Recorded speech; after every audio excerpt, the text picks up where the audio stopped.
오늘 말씀은 로마서 6장 1절부터 11절까지입니다. 로마서 6장 1절부터 11절까지입니다.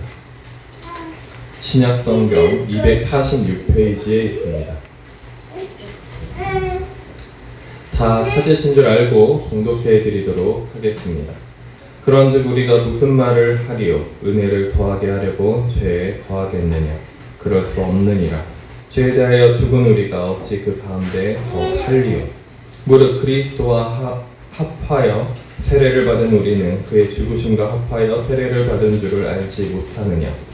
그러므로 우리가 그의 죽으심과 합하여 세례를 받음으로 그와 함께 장사되었나니 이는 아버지의 영광으로 말미암아 그리스도를 죽은 자 가운데서 살리신 것 같이 우리도 또한 그 새 생명 가운데서 행하게 하려 함이라. 만일 우리가 그의 죽으심과 같은 모양으로 연합한 자가 되었으며 또한 그의 부활과 같은 모양으로 연합한 자도 되리라. 우리가 알거니와 우리의 옛사람이 예수와 함께 십자가에 못 박힌 것은 죄의 몸이 죽어 다시는 우리가 죄에게 종노릇하지 아니하려 함이니 이는 죽은 자가 죄에서 벗어나 의롭다 하심을 얻었음이라. 만일 우리가 그리스도와 함께 죽었으면 또한 그와 함께 살 줄을 믿노니 이는 그리스도께서 죽은 자 가운데서 살아나셨음에 다시 죽지 아니하시고 사망이 다시 그를 주장하지 못할 줄을 알미로다. 그가 죽으심은 죄에 대하여 단번에 죽으심이요 그가 살아계심은 하나님께 대하여 살아계심이니 이와 같이 너희도 너희 자신을 죄에 대하여는 죽은 자요 그리스도 예수 안에서 하나님께 대하여는 살아있는 자로 여길지어다. 아멘.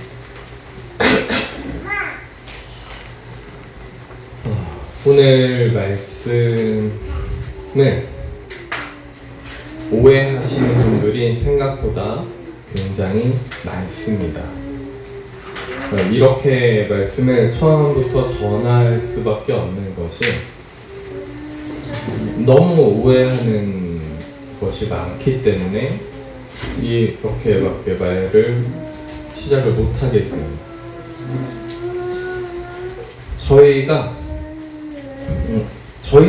저희 교회에서는 이렇게 말씀을 오해하게끔 전하진 않으려고 했기 때문에 여러분들이 이것이 아니구나 라고는 생각을 하실 수 있을지 모르겠지만 쉽게는 어떻게 생각하셨을 가능성이 높냐면 너무나도 많은 이제 기독교 매체나 혹은 다른 데서 무언가를 들으면은 그 내용을 쉽게 접하고 그 내용이 너무나도 이렇게 많이 들어오기 때문에 오해하기가 쉬워요.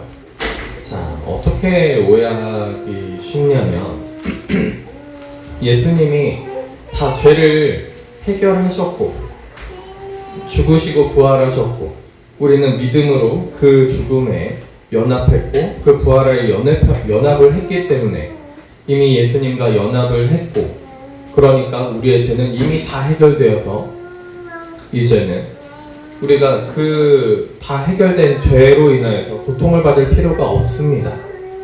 그렇게 그 죄에 대해서 고통을 받지 말고 이제 믿고 그 예수님을 따르면 이제 죄에서 벗어날 겁니다. 죄와 상관없이 우리는 살아갈 수 있을 겁니다. 근데 이제 그 다음에 해결책을 얘기하는 것이 무엇이냐? 죄를 짓는다 하더라도 우리가 그 죄와 상관이 없습니다. 이렇게 얘기하는 이 복음이라고 얘기하면서 이렇게 얘기하는 방금 전에 제가 설명한 그 내용은 가짜 복음이에요. 거짓된 겁니다. 근데 이렇게 말씀이 전해지는 경우가 너무나도 많다는 거예요. 오해를 한다는 거죠. 크나큰 잘못과 오해입니다. 복음을 정말 잘못 알고 있는 겁니다.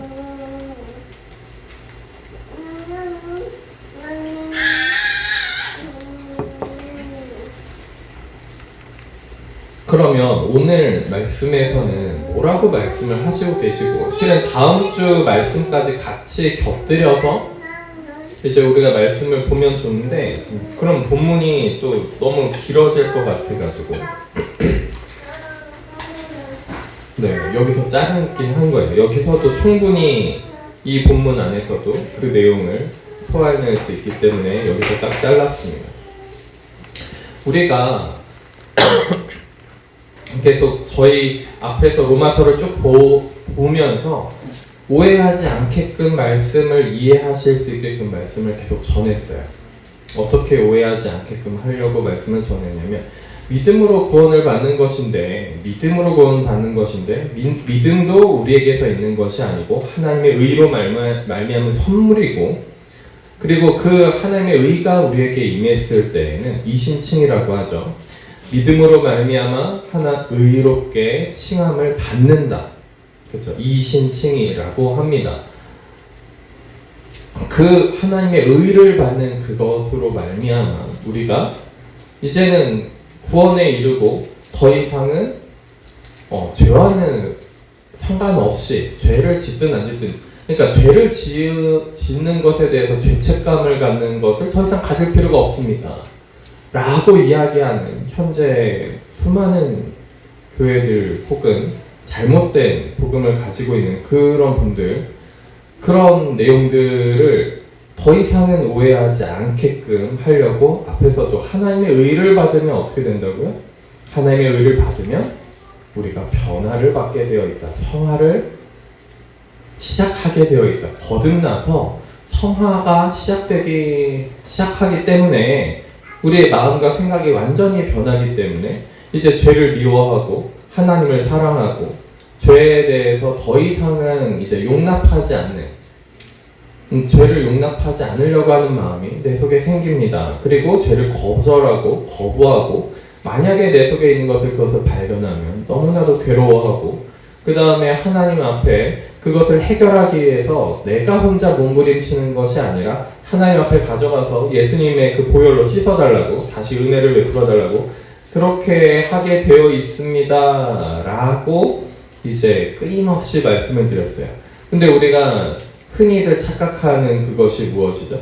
믿으면 구원을 받는다, 믿으면 구원을 받는다라는 말과 믿으면 의롭게 칭함을 받는다라는 말은 조금 다르죠? 아무튼 어떤 분들은 칭함을 받는 것과 구원을 받는 건 또 다르다 이렇게 얘기하시는 분도 있어요. 아무튼 구원은 이루어가는 것이기 때문에 그 첫 번 출발 지점에 서서 이제 하나님의 의를 받는다고 해서 구원이 완성된 거는 아니에요. 구원이 시작한 거죠. 우리 가운데 영생이 시작하긴 하나님의 나라가 시작이 된 겁니다. 시작이 돼서 여전히 우리의 죄는 덮여있는 부분이 있고 해결되어 있는 부분이 있고 가리워져가지고 그 가리워진 죄를 하나님께서 계속 조금씩 들춰내면서 성화의 작업을 하시기 시작합니다. 우리 가운데에서. 한 번에 다 바뀌지 않아요. 네. 처음에 은혜 너무 많이 받아가지고 처음에 뜨거운 첫사랑을 경험했을 때는 마치 다 변한 것처럼, 마치 뭔가 다 된 것처럼 스스로 착각하는 시간이 있을 뿐인 거지, 다 변한 게 아니에요. 좀 성숙해져서 보면은 그때 당시 그런 첫사랑 가운데 이제 하나님의 은혜를 막 강렬하게 받고 있을 때 내 생활이 변하고 막 말씀을 사모하게 되고 기도하고 싶고 하나님을 더 알고 싶고 막 예수님이 어떤 분인지 더 알고 싶고 이런 마음들이 있어가지고 그때 신앙생활을 열심히 해보려고 막 했던 그때를 보면은 마치 완전한 것처럼 착각하는데, 실은 성숙할 때 그 상황과 그때를 정확하게 다시 분석을 하면요, 미흡한 게 너무너무 많아요. 잘못 생각하고 잘못 깨닫고 잘못 알고 있는 게 너무너무 많은데, 근데 하나님이 눈 감아주고 은혜를 베풀면서 믿음을 더욱더 성숙하게 만들려고, 더 믿음이 견고해지게 만들려고 이끌어 오신 다음에 믿음이 견고해지면 그때부터 때리기 시작하거든요. 믿음이 어느 정도 견고해지면 그때부터 그 안에 있는 죄들을 다루기 시작한다는 거죠. 이제 이런 것들에 대해서 꾸준하게 열심히 많이 설교하고 말씀을 나누기는 했습니다. 그러니까 오해하지 않아야 될 것이 우리 가운데 그럼에도 불구하고 무엇이 있냐면 믿었으니까 됐어 라는 마음이 내 속에, 이제 사람들 속에 도사린다라는 거죠. 그게 사탄의 속임수예요. 이것을 두고서 디트리 본 회퍼라는 독일에 있는 신학자라 불러야 될까요? 목회자라 불러야 될까요?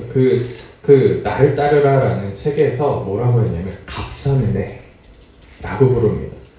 값싼 은혜, 값싼 복음. 이 말을 처음 했어요. 그 본헬퍼라는 사람이. 그래서 믿음이라고 얘기하면서 이게 1900년대 초반입니다. 초반이에요. 믿음이라고 얘기하면서 믿는다라고 믿음으로 말미암아 구원받는 거 맞는데, 믿으니까 구원받았어. 난 믿는다라고 고백했으니까 이제 구원받은 거야. 그런데 변하지 않아요. 삶이 변하지 않습니다. 하나님을 사랑하지 않아요. 죄에 대해서 더 이상 경각심을 가지지 않아요. 그거를 보고서 복음의 본질을 너무나도 격화시키고 너무나도 믿음을 저질스럽게 만들었다. 그래서 값싼 은혜를 만들었다. 하나님의 은혜가 정말 값비싸고 고귀하고 너무나도 소중해야 되는데 너무나도 그냥 시장바닥에 굴러다니는 이파리 조각만도 못하게 만들어버렸다. 이런 식의, 이건 제 표현이에요. 이런 식의 믿음과 은혜를 만들어버렸다. 사람들이 지금 그렇게 만들어가고 있다. 그게 1900년대 초반입니다. 100년 정도가 흘렀죠. 이제는 그렇게 그 열매가 맺혀서, 값싼 은혜의 열매가 맺어져서 더 이상은 성령의 임재를 찾기가 힘들고요. 그렇죠? 성령의 임재, 물론 다른 쪽에 오순절파 계열의 그 교회들은 성령의 임재와 그 병고침과, 그쵸, 축사와 귀신 쫓는 거 막 이거만 주장하시는 분들이 있어요. 또 그걸 안 하면 믿음이 없는 거다, 뭐 이렇게 얘기하는 그 기형적인 신앙을 갖고 계신 분들이 또 있습니다. 말씀은 하나도 없어요. 또 그 안에 말씀의 기준은 하나도 없는데 막 능력만 외치시는 분들이 있는가 하면 또 반대로 그걸 다 부정하시는 분들, 양극단의 모양이 나타나기 시작했습니다. 그 열매가 맺혀졌어요. 값싼 은혜에 대한 열매가 맺혀졌습니다. 그래서 우리가 너무나도 쉽게 영접 기도를 하면은 그리스도와 연합한 자라고 생각을 해버려요. 오늘 말씀 제목이 그리스도와 연합한 자입니다. 내가 영접 기도하고 믿는다라고 고백만 하면 그리스도와 연합한 자가 됐다라고 착각을 해요. 자, 그리스도와 연합한 자, 예수 그리스도와 연합한 자가 된다라는 것은 우리가 착각을 하면 안 되는 것이 그 가운데 회개하고 거듭나는 것이 반드시 들어가게 되어 있습니다. 믿는다라고 하는 것은, 믿음은 순서가 뭐 조금 다를 수는 있어요. 차이가 있을 수는 있어요. 믿고 회개하고 거듭나는. 믿으면 회개하고 거듭나게 되어 있다라는 거죠. 뭐 혹은 회개가 먼저 강권적으로 되고 믿어지고 거듭나고. 이 세 개는 붙어 다니는 거예요. 붙어 있는 겁니다. 회개를 하지 않으면, 회개해서 거듭나는 신앙을 갖지 않으면, 그러면 우리는 하나님을 사모하지 않아요. 죄를 미워하지 않습니다. 그래서 거듭난 체험을 했어요. 성령 체험을 해서 거듭나는 체험을 했습니다. 순식간에 내 마음이 변하고 내 생각이 변했어요. 하나님을 사모하고 죄를 미워하는 마음이 생겼습니다. 그전엔 그러지 않았는데 그런 마음이 생겼어요. 거듭났어요. 그런데도 불구하고 어떤 일들이 벌어지냐면, 오늘 585장 마틴 루터가, 종교개혁을 한 마틴 루터가 지은 찬송가예요. 너무나도 유명하죠. 곧 있으면 종교개혁 주일이긴 한데, 네. 마틴 루터가 그 얘기한 그 1절의 가사가 어떻게 되나요? 우리가 보면은, 내 주는 강한 성이여 방패와 병기 되시니 큰 환난에서 우리를 구하여 내시리로다. 이 큰 환난이 무엇이겠습니까? 죄에 대한 이야기예요. 마틴 루터가 다른 환난을 얘기한 게 아니라 우리는 죄인이다를 어마어마하게 강조한 사람이에요. 칼빈도 이제 양대 산맥이라고 얘기할 수 있죠. 칼빈과 루터는 우리가 죄인이다를 어마어마하게 강조한 사람이란 말이죠. 둘 다. 근데 지금은 그걸 강조하지도 않으면서 종교개혁 운운하고 얘기를 하고 있습니다만, 큰 환난이 죄에 대한 이야기예요. 그의 책의 거의 대부분의 내용은 죄에 대한 것을 다루고 있습니다. 그런데 옛 원수 마귀는 이때도 힘을 써서 모략과 권세로 무기를 삼으니 천하에 누가 당하리. 그러니까 하나님의 은혜가 임하는데도 불구하고 거듭난 것을 경험했음에도 불구하고 사탄 마귀가 어떻게 한다라는 거예요. 꼬셔가지고 사도 바울도 그 얘기를 합니다. 장성한 자도 할 수 있으면 그가 믿음을 잃어버리게 할 수 있다. 속으면, 잘못 속으면 장성한 자도 믿음을 잃어버리게 할 수 있는 것이 공중의 권세 잡은 자 사탄이다. 어둠의 영이다. 그렇게 이야기를 하고 있단 말이죠. 그러니까 우리가 거듭났다고 방심할 게 아닙니다. 성령 체험을 했다고 방심할 것도 아니에요. 방심하시면 안 되죠. 그래서 우리는 늘 끊임없이 어둠의 영이 어떻게 나를 속이고 들어오는지 잘 알아야 됩니다. 그런데 또 이런 오류에 또 빠져요. 그러면 하나님과 사탄이 싸우고 있는 건 아니에요. 하나님이 때에 맞게끔 사탄이 우리를 다 집어삼킬 수도 있는데, 어둠의 영이 우리를 다 건강, 재정 다 집어삼킬 수도 있는데, 허락하셔서 부분 허락하셔가지고 사탄이 우리를 공격하는 것들에 대해서 하나님이 허락하지 않으면 사탄도 공격을 못해요. 우리를 속이지를 못합니다. 근데 사탄이 와서 우리를 공격하고 속이는 작업을 하는 것을 하나님께서 허락하신다라는 거죠. 왜 허락하실까요? 그렇게 하지 않으면 연단이 되질 않아요. 그렇게 하지 않으면 자신의 죄의 정체를 알 수가 없습니다. 알 길이 없어요. 얼마나 사람이 교만한지, 어둠이 와가지고 자기를, 그렇다고 그게 내가 만약에 그 유혹을 받았어요. 마음의 충동질은 많은데 행하진 않았어요. 괜찮아요. 그러면 하나님의 은혜로 내가 겨우 이것을 견디고 넘어갔구나 하는데, 그것을 만약에 내 행동과 말로 다 해버렸어요. 그러면 그때부터는 뭐예요? 사탄이 유혹한 게 아니라 내가 한 거예요.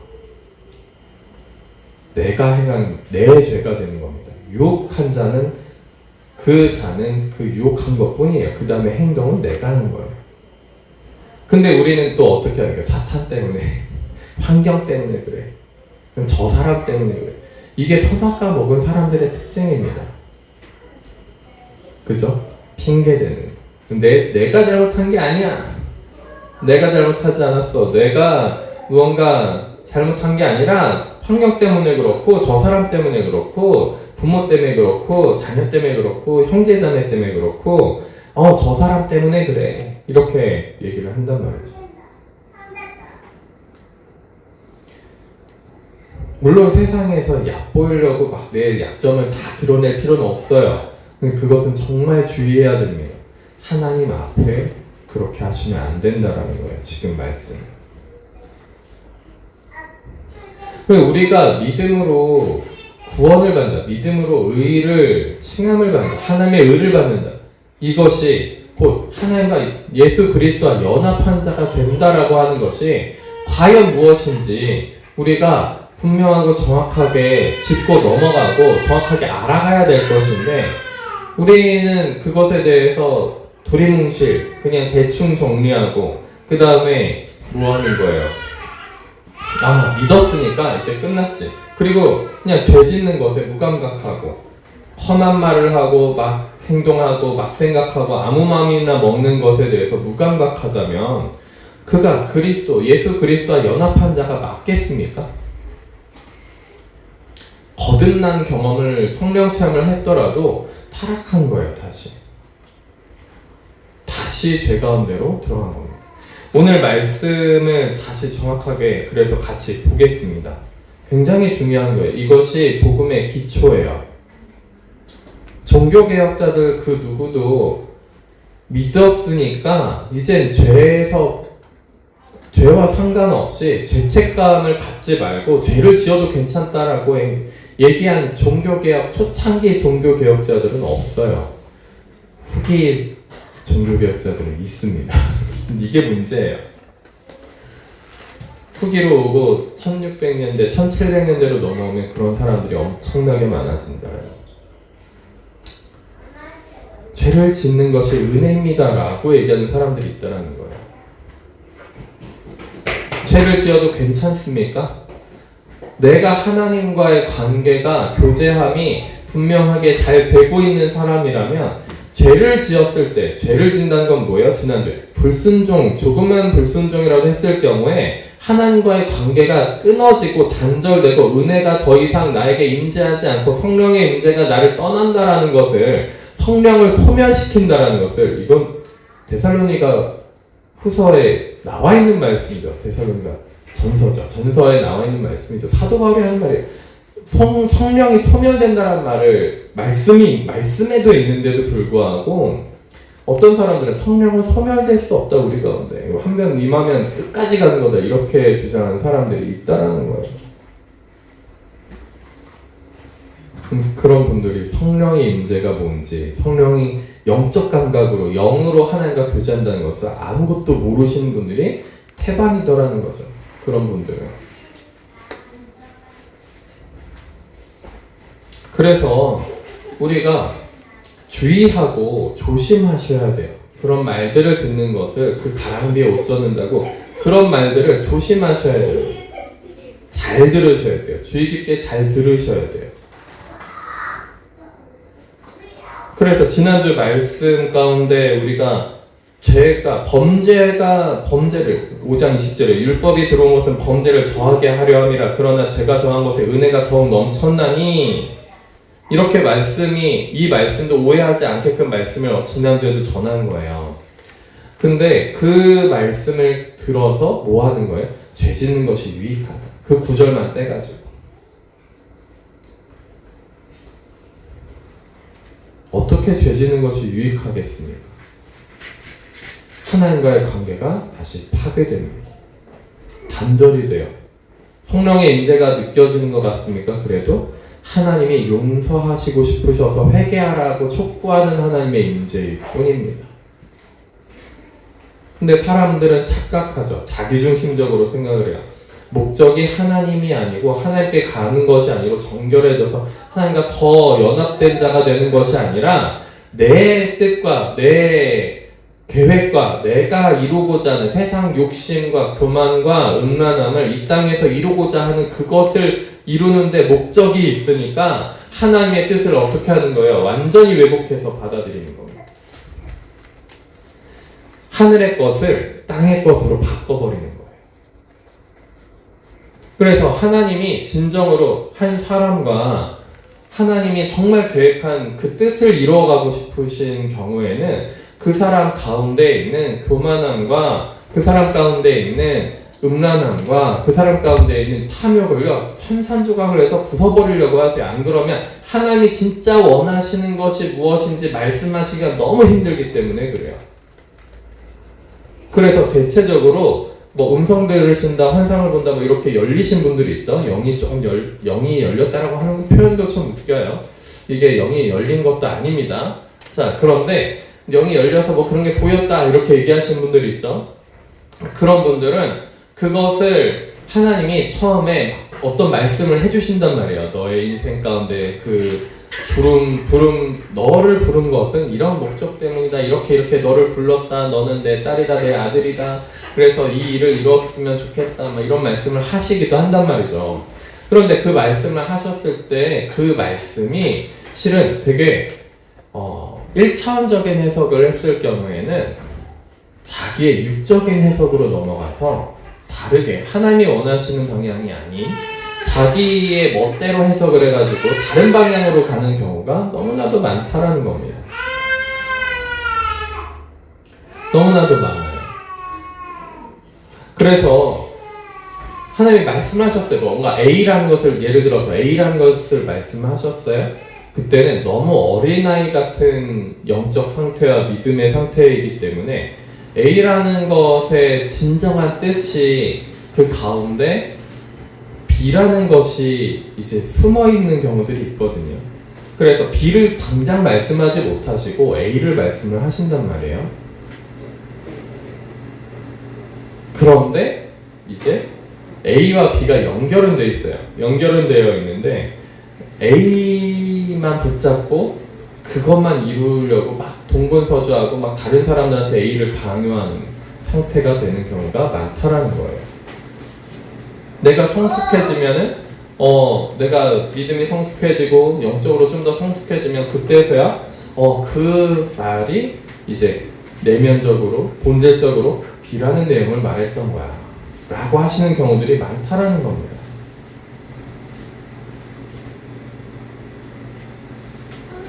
우리가 이것에 대해서 성숙하지 않았을 때 우리가 어린아이들한테 설명할 때와 어른한테 설명할 때 다르듯이 성숙하지 않았을 때 하나님이 말씀하시는 것과 깨닫게 하시는 것과 장성한 분량에 이르러서 혹은 영적으로 성숙한 자들이 되어서 하나님이 말씀하시는 그것이 많이 다르다는 거예요.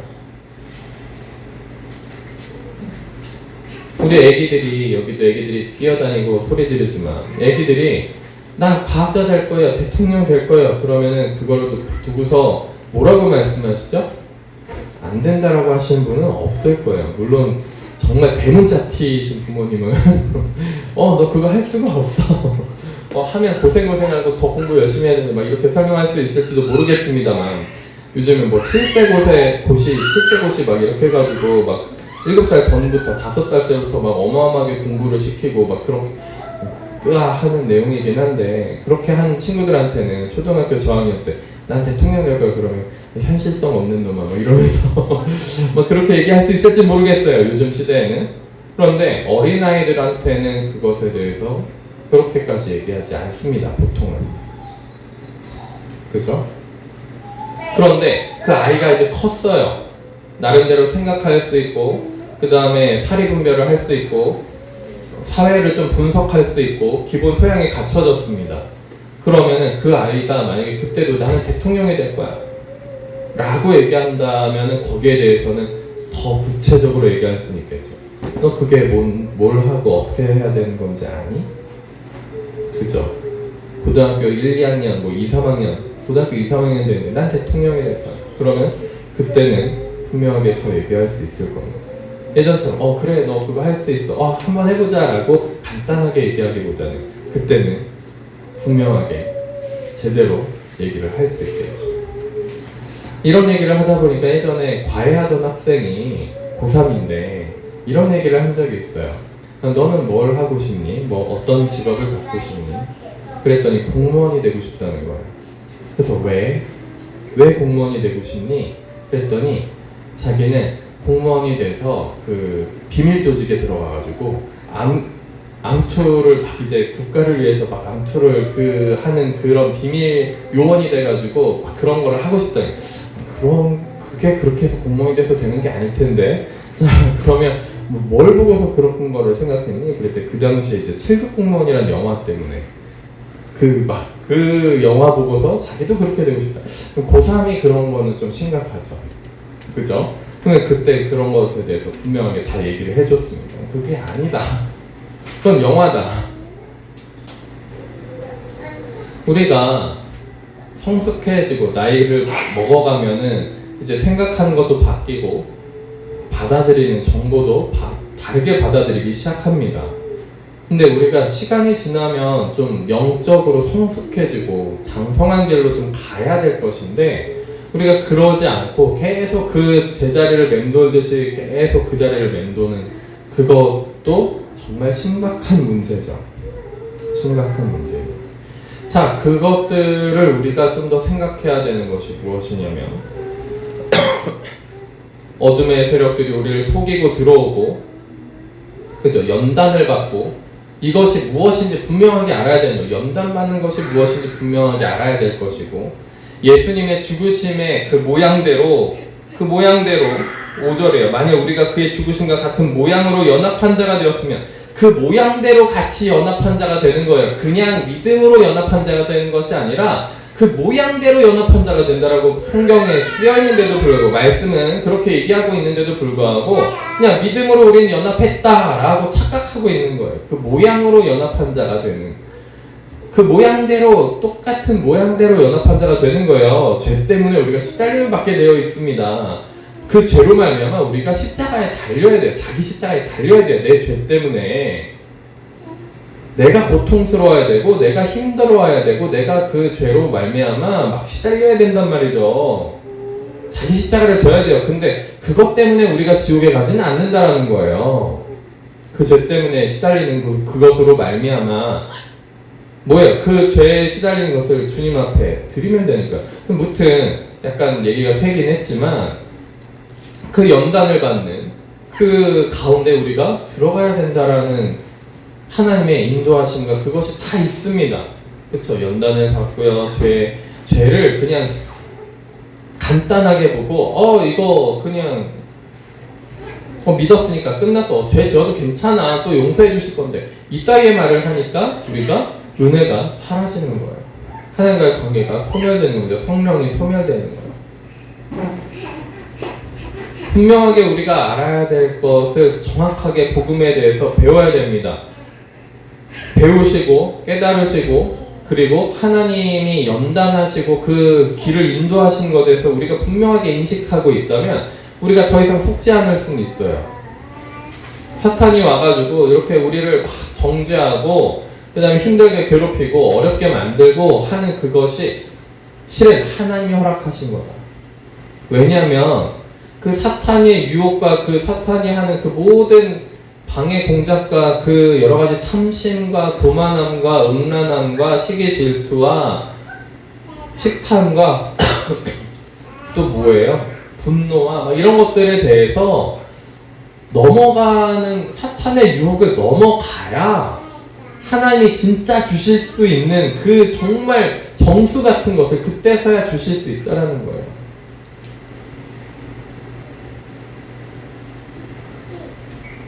그 전에 주면은 짓밟아버리기 때문에 사탄의 유혹을 그래서 일부러 뭐 하시는 거예요? 우리가 정말 거듭났어요. 내가 하나님의 성령 체험을 제대로 하고 거듭난 체험을 했어요.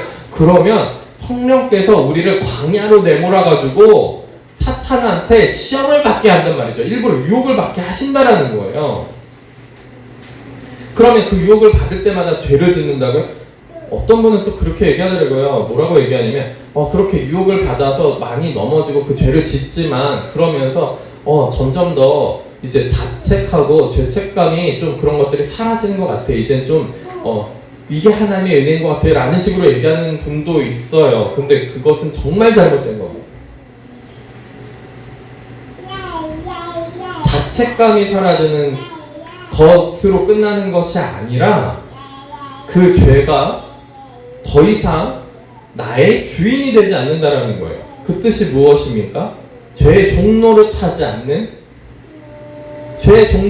않는 자가 된다라는 거예요. 어둠의 종노릇하지 않는 자가 된다라는 거죠.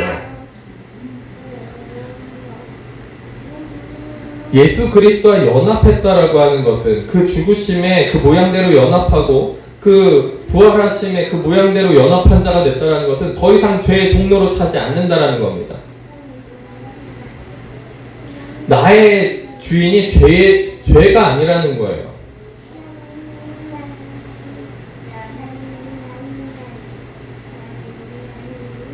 그런데 여전히 죄의 종노릇하는 부분이 있으시다면 뭔 거예요?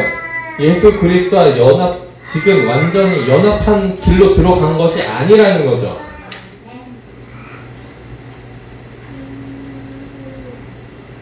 그러니까 사도 바울도 그것을 알고 있어요. 이 과정이 있다는 거예요. 사도 바울도 이 과정이 있다는 것을 알고 있기 때문에 그렇게 연합한 자가 되리라. 죽으심과 같은 모양으로 연합한 자가 되었으면 또한 그의 부활과 같은 모양으로 연합한 자도 되리라. 우리가 알거니와 우리의 옛사람이 예수와 함께 십자가에 못 박힌 것은 죄의 몸이 죽어 다시는 우리가 죄에게 종노릇하지 아니하려 함이니 이는 죽은 자가 죄에서 벗어나 의롭다 하심을 얻었음이라. 죄에서 벗어나서 의롭다 하심을 얻는, 그러니까 하나님의 이제는 너가 정말 의롭구나 라고 이제 내가 너를 믿는다 라고까지 얘기하시는 그 단계까지 가야 된다는 거죠. 아브라함이 처음에 자기 아비집을 떠나서, 물론 그렇게 얘기하셨을 때 바로 떠난 것도 아니에요. 부모님과 같이 하란에서 되게 오랫동안 머뭅니다. 무튼 그렇게 있는 그 와중에도 믿음의 연단을 받고 그가 몇 년이에요? 적어도 45년 정도, 40년에서 50년 정도, 그 정도 연단을 받고 믿음을 받고서 믿음의 훈련을 받고 믿음으로 연단을 받고, 그런 다음에 맨 처음에 믿음의 그 여정을 시작한 거죠. 믿음의 여정을 시작해가지고 믿음이 생겨서 하나님과 믿음의 관계를 계속 지속하다가, 그쵸? 하나님 앞에 자기 탐욕을 막 부려보기도 하고, 내 자녀 언제 줄 거예요? 뭐 이렇게 따져보기도 하고, 그러면서 그 믿음의 과정을 쭉 거치면서 결국에 이삭을 바친 후에서야 이제야 내가 너를 믿겠다 라고 하나님이 그 말씀하신, 이제 네가 진짜 의롭구나, 믿음으로 믿음에 이르렀구나 드디어 라고, 하나님과 진짜 연합했구나 라고 하는, 그 다음부터 그 주변에 있는 사람들이 아브라함을 하나님의 사람이라고 불러요.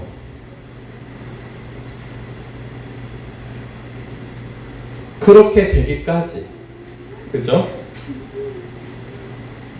이는 죽은 자가 죄에서 벗어나 의롭다 하심을 얻었음이라. 거기까지 가는 그 과정을 우리가 한순간에 그것이 다 이루어지는 것이 아니라 하나님이 그것을 이루어 가시는, 그것을 우리가 순종해가는 그 과정을 우리가 밟아야 된다는 것이죠. 짧은 세월 동안 그것이 이루어지는 것이 아니라는 것도 아셔야 됩니다. 아브라함도 40-50년이 걸렸고요. 사도 바울은 대략적으로 한 17년 걸린 것 같아요. 다메섹 석상에서 예수님을 만나고 눈이 안 보이고 눈꺼풀이 벗겨지고 완전히 뒤바뀌어져서 180도로 예수님을 핍박하던 자에서 예수님을 증거하는 자로 다시 완전히 나오기까지 예수님을 만난 다음에, 그 다음에 어디에 숨어서 그때 이제 복음을 가르침 받고 하던 그 여러 사람들이 있어요. 바나바가 특히 이제 사도 바울을 가르쳤어요. 말씀을, 동역자도 되지만 많은 것들을 가르쳐 줬습니다. 자, 그런데 그 공백 기간이 딱 17년이에요. 다시 나와서 전도하기까지.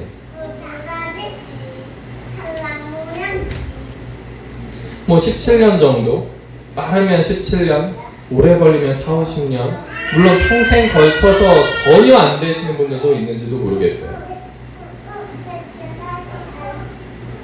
그것이 어디에 있는 겁니까? 이 하나님의 믿음의 연단의 과정을 예수 그리스도와 연합하는 그 과정에 대해서 분명하게 이해하고 있고 깨달아야 된다는 거예요. 사탄이 왜 유혹을 하고 있고 왜 우리를 시험을 하고 있는지 그것에 대해서 분명하게 알고, 그것에 대해서 우리가 경각심을 갖고 하나님과 끊임없이 교제하면서 하나님으로부터 영적 양식을 받아서, 그래서 내 안에 더 이상은 죄에 대해서 종노릇하지 않는 그 길로 가야 된다는 거죠. 그래서 예수님이 요한복음 8장 40절 그 뒤로 예수님이 말씀을 하시죠.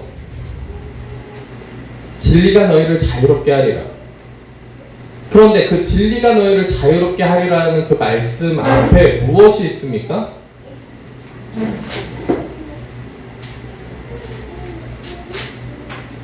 너희가 내 말씀 안에 거하고 참으로 내 제자가 되면 진리가 너희 안에 거하고 진리가 너희를 자유하게 하리라. 죄에서 자유하게 하리라. 이것도 이 구절만 딱 따가지고 다르게 해석하는 사람들이 많아요. 이단도 아예 다르게 해석합니다. 이단들은 어떻게 해석하냐면요, 진리가 자유하게 하리라 이 말씀을 가지고 어떤 걸 해도 괜찮다, 자유롭게 이런 직장을 가져도 되고 저런 직장을 가져도 되고 이런 문화를 즐겨도 되고 저런 문화를 즐겨도 된다라는 식으로 해석을 해요. 기가 막히죠. 죄에서 자유하게 돼요. 죄에서. 그래서 예수님도 죄에서 자유하게 된, 진리가 죄에서 자유하게 만드는 그것도 뭐라고요? 말씀이 우리 안에 거하고 참으로 제자가 되어서 진리 안에 거하면, 진리가 우리 속에 거하면 그때 진리가 우리를 죄에서 자유하게 한다고 말씀을 하세요. 그러니까 그때 진리가 우리 안에 거하면 예수 그리스도와의 연합이 시작이 되는 거예요. 죄의 종으로부터 더 이상 죄에 끌려다니는 것이 아니라 죄로부터 벗어나기 시작하는 겁니다. 마치 이것을 단 한순간에 이루어지는 일처럼, 그러니까 맨 처음에 하나님을 만나서 맨 처음에 만나서 은혜가 강렬할 때 마치 잠깐 벗어난 것처럼 생각이 드는 그런 경험을 하다 보니까 벗어났구나라고 착각하는데 벗어난 게 아니에요. 성숙한 때 다시 보면은 그때 얼마나 많이 미숙하고 잘못 깨닫고 이상한 행동을 많이 했던 거를 다시 볼 수 있어요.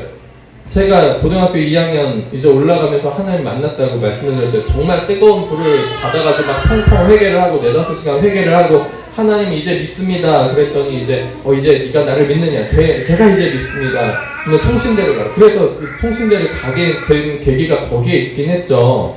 그게 뭔지도 몰랐는데, 근데 그렇게 시작을 하고 막 환상을 보고 막 기도할 때 뜨거운 불을 계속 받고 성령의 임재와 그 하나님과의 음성으로 계속 대화를 하고 이런 경험들을 했다고 하니까 그때 마치 다 괜찮았구나 라고 생각하실 수도 있을지 모르겠지만 그렇지 않았어요. 제가 지금 그때 당시에 제 자신을 다시 보면은 성경 한 장을 읽는 것이 굉장히 힘든 사람이었고요. 무슨 뜻인지 이해를 못해서 성경을 읽기까지, 그렇게 하나님 만난 다음에 성경을 제대로 읽기까지 6개월이라는 시간이 걸렸고요. 그리고 그 당시의 정신 상태를 보면 좀 정신병자 같은 요소가 되게 많았어요. 그 당시에 몰랐을 뿐이지, 은혜에 취해서. 그래서 편집증적이고 굉장히 사고하는 것 자체가 이게 정상적인 사람인가 싶을 정도의 생각하는 것들이 그 안에 많이 내재되어 있었습니다. 그리고 혼자 생각하는 시간이 너무 많았기 때문에 사회화가 덜 돼가지고요. 사회화가 안 돼서 사람들과 의사소통하는 게 너무 힘들었어요. 사람들이 말하는 단어의 뜻과 제가 이미 혼자 골방에 틀어박혀 있었으니까 혼자 생각하는 그 단어의 뜻이 너무나도 다른 거예요. 그 단어의 뜻을 맞춰가는 데만 2-3년이라는 시간이 걸렸습니다.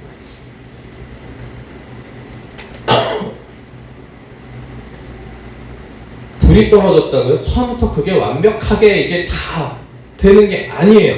회개했다고요? 거듭나는 체험했죠. 그 다음에 시작하는 거예요. 그게 어디까지요? 예수 그리스도와 연합하는 자가 되기까지. 어떤 모양으로요? 죽으심, 그의 죽으심의 모양에 연합하고 그의 죽으심의 모양에 연합해서 그의 부활하심의 모양에 연합하는 자가 되기까지 우리가 신앙의 여정을 달려가야 된다는 겁니다. 사도 바울도 이것을 분명하게 너무나도 잘 알았기 때문에 이것이 이 로마에 있는 이 그리스도인들에게 이것이 지금 당장 안 된다라는 것을 너무나도 잘 알았기 때문에 이것을 알려주기 위해서 지금 사도 바울이 로마서 쓰고 있는 거거든요. 죄의 종에서 벗어나는 것이 무엇인지 알려주기 위해서 이거 쓰는 거예요, 지금 로마서를. 자, 이것을 너무나도 잘 알았기 때문에 그렇게 우리가 안다, 그것을 벗어나는 것을. 우리가 8절에 만일 우리가 그리스도와 함께, 만일이라는 말을 써요. 만약에 우리가 그리스도와 함께 죽었으면 또한 그와 함께 살 줄로 믿노니. 그러니까 만약이라고 하는 말은 그런 사람이 그 가운데도 있기는 한데 어떻게 되는지 모르겠고 아닌 사람들도 대다수가 있었던 거예요. 그러니까 믿노니 이는 그리스도께서 죽은 자 가운데서 살아나셨음에 다시 죽지 아니하시고 사망이 다시 그를 주장하지 못할 줄을 알미노라. 사망이 더 이상 우리를 주장하지 못하고 영생, 하나님의 나라 안에 거하는 자가 된 것을 우리가 이미 알기는 합니다. 근데 아직 뭐예요? 죄의 종으로 있는 거예요. 완전히 진리가 우리가 가운데 거한 것이 아님을 알았던 거예요. 그러니까 사도 바울이 또 무슨 말을 합니까? 10절, 11절을 그래서 말씀을 하고 있는 거예요. 오해하시면 안 되는 거예요. 이걸 그대로 그 모양대로 죽지도 않았는데 그 모양대로 죽어야 되는데 그 모양대로 죽지도 않았는데 우리가 너무나도 쉽게 어떻게 이 복음을 값싸게 만들어버리고 믿음을 값싼 믿음으로 만들어버리냐면 믿음이 아니게 만들어버리냐면 그냥 믿었으니까 이제 된 거야. 하나님이 그래도 은혜는 주셔. 회복하게는 해주셔. 잠깐은 가끔씩은 만나 주셔. 가끔씩 성령의 임재를 주셔. 그걸로 끝나시면 안 된다라는 거예요. 그렇게 그걸로만 끝난 것으로 착각하게 만드신다라는 거예요. 어떻게 하셔야 됩니까? 계속 평생에 계속 그분과 동행하고 같이 걸으시고 같이 그 임재 가운데 늘 24시간 그러고 사셔야 된다라는 거예요. 그분 안에 거하셔야 된다라는 거죠. 그분과 연합되는 길로 한 발자국 한 발자국씩 들어가셔야 된다라는 거예요. 정말 그리스도와 연합한 자, 그분이 내 안에 주인이 되어 계십니까? 그분이 내 안에 주인이 되어 있지 않으시더라도 거듭났으면요, 내 안에 들어오셔서 작업을 하시기 시작하는데 하나님을 사랑하고요, 죄를 미워하는 마음이 생기는 것은 내 안에 예수 그리스도께서 들어오셨으니까 가능한 거예요. 예수님이 내 안에 들어오시지 않았으면 그것이 불가능합니다. 그 마음이 생기지가 않아요. 근데 내가 그 마음을 죽여버릴 수는 있어요. 내 안에 그러면 한쪽에 너무 공허하고 너무 죽을 것 같은, 지옥과 같은 일이 벌어집니다. 내 마음 가운데 한 구석에. 그 상태로 내비두시기도 하셨잖아요. 그러면 살 길을 찾아서 정말 예수 그리스도가 주님이 되시는 길, 예수님과 연합하는 길로 한 발자국씩 나아가셔야 되는데 그러지 않고 뭐합니까? 나는 삶이 바빠. 내가 원하는 걸 이루고 싶어. 내 뜻을 이루고 싶어. 내가 내 탐심을 이루고 싶어. 내 교만을 이루고 싶어. 내 의를 이루고 싶어. 내 음란함을 이루고 싶어 하고서 세상으로 뛰쳐나가요. 그러니까 내 속에 있는 그것이 어떻게 되는 거예요? 내 안에 임하셨던, 내 속에 오셨던 예수 그리스도의 그 절규와 부르짖음과 그 아픔과 이것이 더 이상은 느껴지지 않는 완전히 무감각한 자가 되는 거예요. 무감각한 자. 제가 오랜만에 글을 썼습니다. 그쵸? 뭐 저희 집의 이야기를 구구절절 쓴 것처럼 보이게 썼어요. 그게 함정입니다. 사실은 그렇게 글을 쓴 게 함정이에요. 왜 그렇게 글을 썼냐면 그 글의 정말 주요한 의도는 영의 말을 듣는, 영으로 하나님과 교제하는 사람이 되었으면 좋겠습니다가 최종 목적이었어요. 그 글의 목적은. 그런데 저희 집에 임대인이 터무니없는 말로 자기의 주장을 듣지도 않고 막 자기 주장을 서로 대화가 안 되는 말로 다른 딴 말을 하면서 다 계속 대화하는 것을 상식적으로 이해가 되지 않는 말들을 계속하는 그런 말들이 실은 그리스도인이라고 하는, 예수를 믿는다고 하는 사람들 가운데도 너무나도 많기 때문에 그 이야기를 들어서 쓴 것뿐입니다. 앞뒤가 다른 말을 너무 많이 한다는 거예요. 그래서 그 글을 앞에 막 여러 가지 사연이 있었던 그 글을 읽었을 때 어떤 욕구가 먼저 튀어나오던가요? 나도 그런 일을 많이 겪었는데, 혹은 나도 그런 사람들을 많이 만났었는데, 이렇게 생각하시나요? 그래서 나도 힘들었었는데, 그러면 큰일 난 겁니다. 그래서 저의 반응은 극소량으로 썼어요. 그 안에 글이. 저의 반응은 되게 극소량입니다. 이것만 썼어요. 저의 반응에 대해서. 뭐냐면 전과 다르게 부드럽게 대했다. 그것만 썼어요. 힌트를 얻었으면 그것에 대해서도 정확하게 인식하셨을 수 있으면 좋겠지만, 이게 죄의 종으로서 탐욕에 물들어 있고 교만함에 물들어 있는 사람들은 그 글이 안 보이겠죠. 그리고 정확하게 말하고 정확하게 들어야 된다는 말이 안 들리겠죠. 영의 말을 들어야 된다는 말이 들리지 않을 겁니다. 그리고 그리스도인이라고 하는 사람들이 대부분 다른 목적으로 대화가 잘 안 되는 이유는 뭐냐면요, 자기가 하나님처럼 되고자 함에 있어요. 자기가 리더가 되고요, 자기가 우뚝 서고요, 자기가 더 높은 사람이 되고자 하는 데 있습니다. 거의 대부분이 그래요. 때로는 또 돈을 달라고 하는 분들이 또 그렇게 합니다. 기가 막힌 게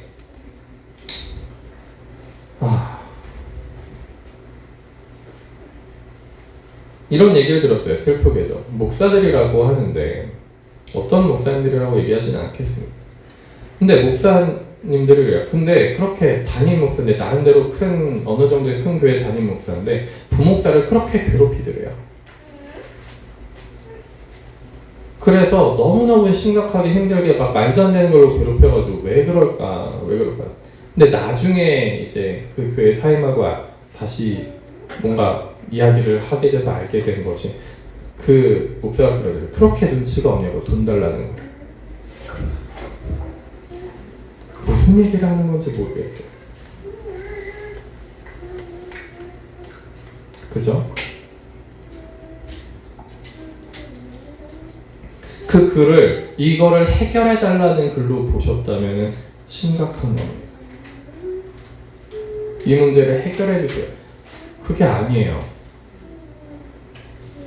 정확하게 듣고 정확하게 말하고 하나님의 뜻을 이루어 가야 됩니다. 영으로 말씀하신 영이신 그분의 영으로 우리가 그거 들을 줄 알아야 되는데 하나님의 뜻을 영으로 들을 줄 알아야 되는데 그러니까 우리가 아직 연약하고 어릴 때는요 육으로 듣는다라는 거예요. 육으로 혼으로 듣고 육으로 들어요. 영으로 들어야 되는 영의 말씀을 혼으로 듣고 육으로 들으니까 오해하고 잘못 듣고 탐욕으로 듣고 교만으로 듣고 음란함으로 듣고 시기 질투로 듣고 분노로 듣고 이러고 있으니까 하나님의 뜻을 완전히 왜곡해서 자기가 원하는 걸 다 바꿔버리는 겁니다. 그러니까 진짜 원하는 걸 말씀하실 수가 없는 거예요.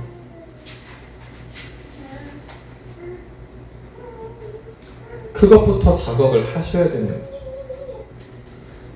왜 괴롭고 힘드신지 아시겠어요? 나중에 더 하나님과 교제가 더 깊게 하나님 예수 그리스도와 연합되는 것이 무엇인지 알게 되시는 그 순간에는 그 연단함이 그 아픔이 고통이 너무 감사하실 거예요. 왜 이렇게 나를 힘들게 들들 볶으셨고 왜 나를 광야에 내버려 두실 수밖에 없고 홀로 떨어진 것처럼 내버려 두실 수밖에 없었나? 왜 이렇게 아프고 힘들게 하셨습니까? 그것이 왜 그랬는지 예수 그리스도와 연합되어지면서 죄의 종으로부터 벗어나기 시작하시면 영으로 보면은 육으로 보지 않고 혼으로 보지 않고 영으로 보기 시작하면 그것이 그때 너무너무 감사하기 시작할 거예요. 이게 장성한 분량에서부터 그게 보이는 게 아니고요. 처음부터도 가능하다라는 거예요. 하나님은 처음부터 영으로 오셨거든요. 영으로 접근하시거든요. 근데 우리가 너무 연약하고 너무 영으로 보지 못하고 육으로만 보려고 하다 보니까 뭐 하신 거예요? 때로는 육에도 살짝 맞춰주시니까 그때부터는 어떻게 합니까? 내 육의 요구를 하나님한테 영이신 분한테 그 육의 요구를 어마어마하게 하는 거예요. 아파트 달라, 차 달라.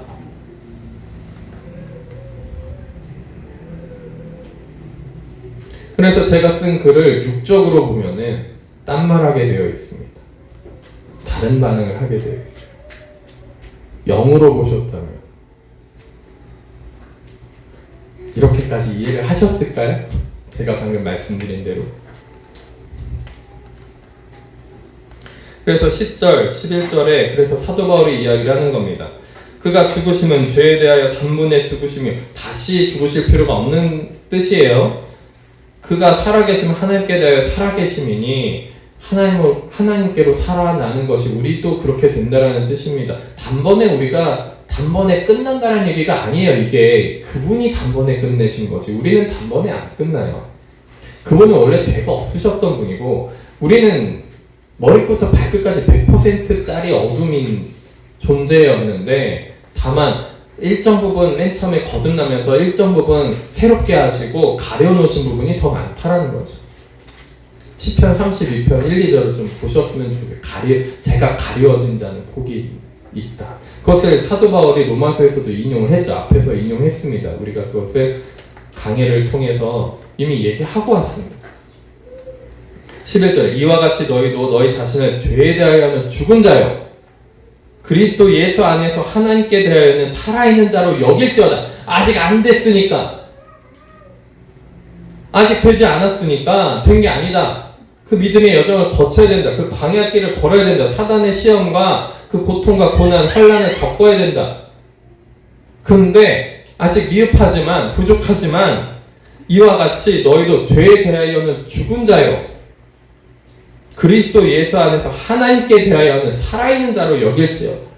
그렇게 여기라는 거예요. 아직 안 됐지만. 그래서 내 안에 죄가 나를 들볶아요. 막 시험이, 온갖 시험이 다가오고 막 난리를 치고 있어요. 막 환난과 곤고함이 외부에서도 오고 나를 정죄하고 있고 내 안에서도 나를 정죄하고 있고 막 난리가 나고 있어요. 그러면 어떡하라고요? 그 죄에 대해는 죽은 자로 여길지어다.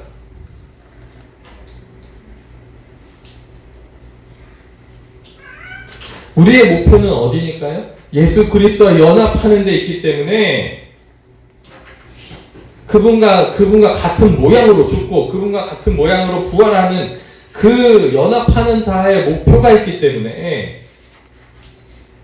죄에 대해는 나를 아무리 들들볶고 나를 막 아무리 충동질을 하더라도 주님을 의지하면서 죄에 대하여는 죽은 자요. 그러니까 예수 그리스도 안에서 하나님께 대하여는 산 자로 하나님만 바라보는 건 그때예요. 다른 길이, 다른 탈출구가 존재하질 않아요. 다른 탈출구가 존재하지 않습니다. 하나님께 대하여는 살아있는 자로 여길지어다. 그러니까 하나님만 바라보시라는 거예요. 다른 거를 바라볼 수 있는 게 없어요. 하나님만 바라봐야 이것에서, 이 시험에서, 이 환난에서, 이 정죄감에서, 이 자책감에서 벗어나실 수 있습니다. 정말 하나님이 나를 해결하시고 죄의 종으로부터 벗어나는, 그러니까 그 일부분, 내가 지금 시달리고 있는 죄에 대한 그 부분이 죄의 종으로부터, 그 죄의 종으로부터 벗어나면 그때 감사함과 그때 그 하나님을 향한 그 사랑이 얼마나 충만해지는지 겪어보셔야 돼요. 왜 내 마음이 지금 이렇게 막 갈 때도 아닌데 갈 때만 돼도 다행이겠어 막 하면서 막 그 하늘을 갔다 지옥을 갔다 막 천국을 갔다 지옥을 갔다 막 하루에도 몇 번을 왔다 갔다 한다. 왜 이러지? 왜 그러겠습니까? 광야 가운데 계신 거고 하나님은 우리를 예수 그리스도와 연합한 자가 되게 하시기 위해서 그래서 우리를 사탄의 시험거리로 지금 내주신 거예요. 성령으로 말미암아. 그러니까 6장을 읽기 전에 5장에 뭐가 있어요? 우리가 환난 중에 또 즐거워하나니 이는 환난의 인내를, 인내는 연단을, 연단은 소망을 이루는 줄 알미로다. 그 소망을 이루는 줄 알기 때문에 그 소망이 뭐는 거예요? 예수 그리스도와 연합하는 거예요. 그렇기 때문에 환난을 즐거워하는 것을 앞에 이미 설명을 하고서 이 얘기를 하는데 앞에랑 뒤를 완전히 다 분리시켜 버려가지고 요 구절만 딱 따서 믿음으로 우리는 그분과 연합한 자가 됐다. 연합한 자가 되긴요. 뭐가 됐어요? 연합하셨습니까? 그래서 진짜 예수님이 주님으로 살고 계세요? 아니면 죄의 종으로 살고 계세요? 어떻게 살고 계십니까? 그러니까 우리가 오해를 하면 안 됩니다. 오해를 하면 안 돼요. 예수 그리스도와 연합한 자로 여길지어다. 여기면서 주님 앞에 더 나를 드리세요. 나를 드려야 그분이 나를 정결하게 만드십니다. 도망가는 게 아니라 도망가면 도망갈수록 어떻게 되는 거예요? 더 어두워지는 거예요. 근데 도망가면 어떤 현상이 일어나냐면요. 괴롭지가 않아지기 시작해요. 평안한 것처럼 느껴지기 시작합니다. 어떤 사건 사고가 와도 속상하고 아프지가 않아요. 어떤 분이 그러더라고요. 제 글 쓴 글을 보고 저도 그런 일이 답답하고 고구마 같은 일이 많았습니다. 그래서 저는 답답하거나 그렇게 어렵지는 않았는데요. 답답하거나 어렵진 않았어요. 속상했죠. 근데 그분이 또 그러시더라고요. 평안했습니다. 요즘 들어 평안하네요. 무슨 말 하는 건지 모르겠지만 잘못된 평안함에 들어가면요, 죄를 보고 속상해야 되는데, 그쵸? 속상해야 돼요. 사람들의 죄를 보고도 속상해야 돼요. 하나님의 마음이 그래요. 하나님의 마음이 그렇습니다. 그런데 죄를 보고도 속상하지 않고 그냥 마음이 아프지 않은 거예요. 하나님의 마음처럼 사람들을 보면서 긍휼과 막 고통스러워하는 마음이 없는 거예요. 무감각해진 겁니다. 그거는 평안이 아니에요. 가짜 평안인 거예요. 십자가로서 고통스럽고 아픔도 있는데, 그렇죠? 죄를 보는, 나의 죄를 보든 상대방의 죄를 보든 아파야 돼. 저 죄를 보이니까 내가 고쳐주리라. 미친 거예요. 그러면 내가 하나님이에요? 못 고칩니다. 저 사람 내가 저 어둠을 고치려, 못 고쳐요. 아무도 못 고쳐요. 누구만 고칠 수 있어요? 하나님만 고칠 수 있는 거예요. 근데 마치 우리가 서로가 서로를 고칠 수 있는 것처럼 정죄하고 막 깨달은 거 얘기하고 아무 소용이 없습니다. 정신을 차리셔야 돼요. 언제 어떻게 어둠에 속아서 넘어갈지 정신을 차리셔야 돼요.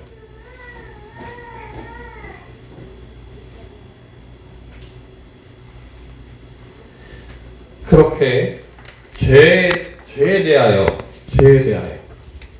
죽은 자로, 하나님께 대하여는 산 자로 여기시면서 그 연단을 받으시길 바라요. 그래야 좀 우리가 좀 더 하나님 앞에 좀 더 쉬운 마음으로 다가갈 수 있고, 그 소망을, 환난에서의 그 소망을 바라보실 수 있을 겁니다. 그러실 거예요. 정신을 똑바로 차리셔야 돼요. 깨어 있으셔야 됩니다. 깨어 있지 않으면 우리는 어디로 어떻게 가서 어둠에 끌려다니고 무감각해지고 어둠에 가득 찬 사람이 될지도 몰라요.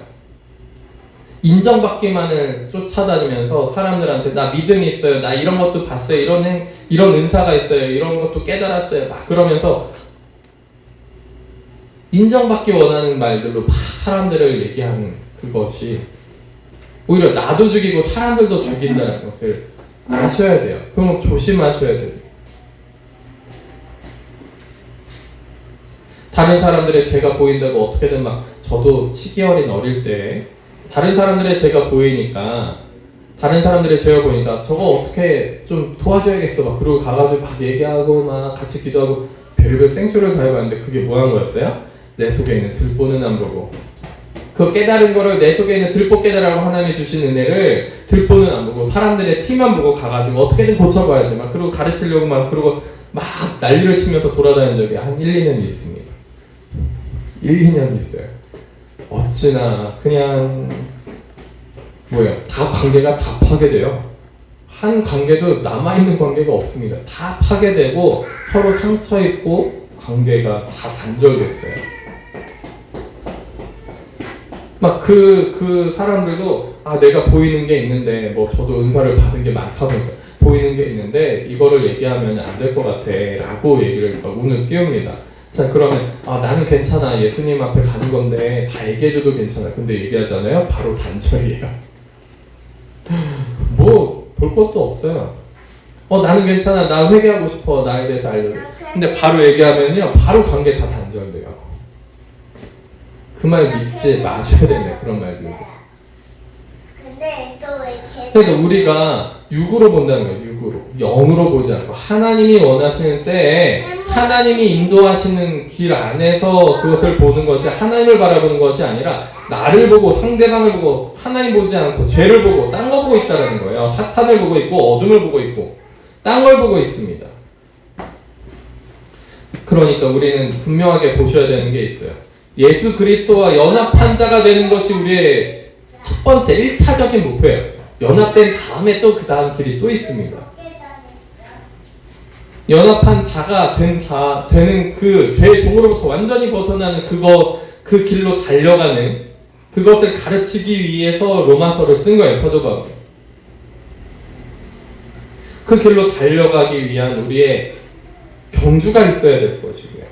진리, 구원을 이루어가는, 제 말이 아니라 사도 바울의 말에 구원을 이루어가야 됩니다. 근데 마치 구원은 단발적인 것으로 끝나는 것처럼 착각하고, 성화가, 거듭남이 단발적으로 끝나는 것처럼 착각하지 않으시길 바랍니다. 정말 많이 얘기했어요. 그래서 죄에 대하여는 죽은 자요, 죄가 난리를 치더라도 죄에 대하여는 죽은 자, 그분이 이미 승리하셨구나. 그러니까 그 자리에서 잠잠히 있으시려고 최대한 주님 앞에 나아가서 몸부림치면서 그 안에서 죽어가면서, 그 죄로 말미암아 죽어가면서 잠잠히 혼자서 몸부림치세요. 그것을 어떻게 막 나팔 불고 다니려고 하지 마시고.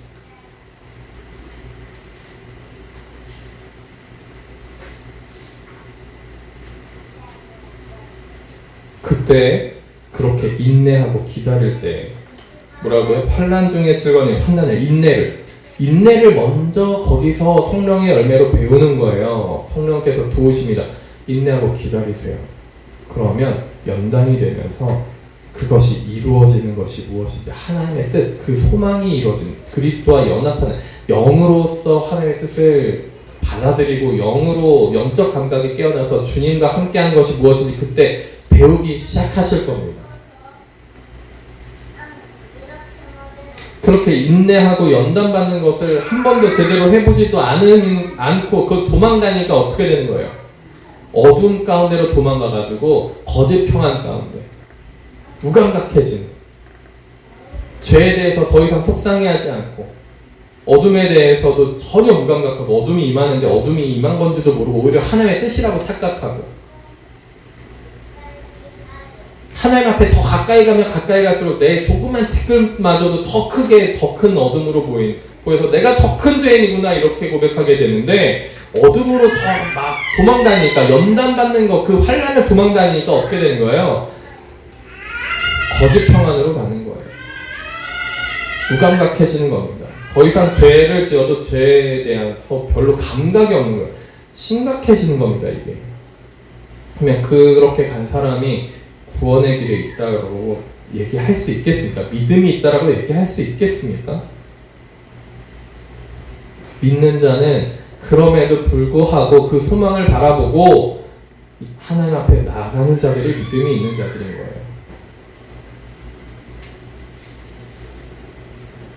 주님 앞에 나를 씻어달라고 하는 자들이 믿음이 있는 자들인 거죠. 은혜를 더 달라고 주님 앞에 때를 쓸지언정 주님 앞에 나가는 자들이 믿음이 있는 자들이 되는 겁니다. 믿음이 있었다 할지라도 그 믿음을 저버리고 세상으로 갈 수 있습니다. 그러니 우리가 이 길에 대해서 속지 말고, 사도 바울도 자신의 제자들이, 정말 처음에는 잘 따라오던 제자들이 믿음을 버리고 세상으로 돌아간 사람들의 이름을 열거해요. 서신서에서 돌아갈 수 있다는 거예요. 그렇게 돌아가시지 않기를 정말로 바랍니다. 우리가 영생의 길에, 그 하나님의 나라에, 그 천국에 영원토록 그곳에서 같이 살려면 우리가 이미 예행 연습하는 거예요. 여기서 그게 깨끗해져야 돼요. 잘 듣고 영의 말로 듣고, 그쵸? 영의 말을 할 줄 아는 사람이 되면 너무너무 또 좋고요. 그렇게 정결하게 만든 사람들을 뭐 하는 거예요? 조금이라도 그 믿음으로 말미암아 하나님의 의를 받아서 조금이라도 정결해진, 조금이라도 우리 눈으로 봤을 때 저게 뭐가 정결해진 거야 할지라도 하나님의 의로 말미암아, 은혜로 말미암아 믿음 가운데서 조금이라도 정결해진, 그래서 그 믿음의 증거가 조금이라도 보이는 자들이 천국을 가는 겁니다. 오히려 더 타락한 자들은 천국 가는 게 아니에요. 못 갑니다. 전적인 하나님의 은혜고 구원은 하나님께 있습니다.